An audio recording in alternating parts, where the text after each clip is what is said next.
Hi ළමයි. ඉතින් අද මේ මං ගෙනාවේ අපි හසලක ගිය ගමනේ බ්ලොග් එකක්.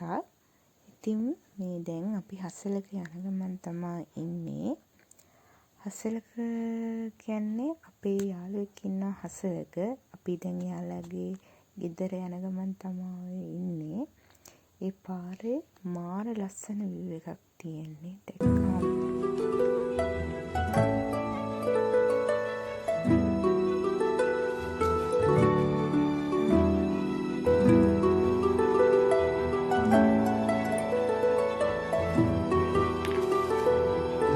ඉතින් ළමයි දැන් ඔය හසලකින් බැහැලා අපි අපේ යාළුවාගේ ගෙදරට අවශ්‍ය කරන බඩු එතකොට පොඩි පොඩි කෑම ජාති ගන්න ගමන් ඉන්නේ. මොකද අපි යන්නේ දවස් 4කට.